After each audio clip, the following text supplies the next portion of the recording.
Durant el darrer any, 16 joves d'entre 18 i 29 anys s'han format a Inca en 2 certificats de professionalitat de nivell 2, formació complementària i, alhora, han col·laborat a projectes municipals i amb entitats de la comarca.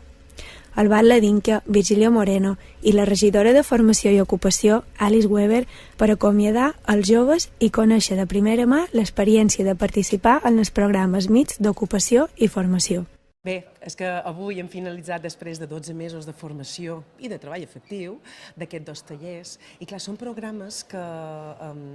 compleixen molt d'objectius. Per un costat, que estem treballant amb un perfil de persona jove que necessita una oportunitat laboral i que a la vegada també necessita acreditar uns títols i millorar el seu currículum a nivell de titulació. I per tant, això és l'objectiu del programa, però la realitat és que anem molt més en fora, perquè se fa un treball efectiu que en el nostre municipi aporta moltíssim de beneficis i adquireixen, a més, els usuaris i les usuàries una experiència que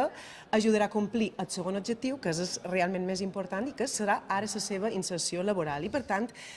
tot i que avui la cloenda d'aquest taller, la feina important comença ara i és aconseguir que totes aquestes persones passat demà estiguin fent feina i trobin un lloc de treball estable i que, a més, sigui de la seva motivació. Ambdós programes estan cofinanciats pel SOIP i per l'FCE a través del Programa Operatiu d'Ocupació Juvenil i promoguts i gestionats per l'Ajuntament d'Inca. En total, han suposat una inversió de quasi 400.000 euros. Amb aquest tipus de cursos que estan adreçats a joves desocupats, el que se pretén és, bàsicament, durant un període de 12 mesos, d'una banda, que puguin tenir una formació requalificadora, amb un tipus de formació que els doni una professió, per després, posteriorment, tenir una sortida professional. I l'element singular d'aquest tipus d'activitats és que ve a ser una formació dual, en el sentit que mentre se formen també van fent feina d'allò que han estudiat, de manera que quan acabi el curs tinguin tant el que és la formació com una experiència professional per després poder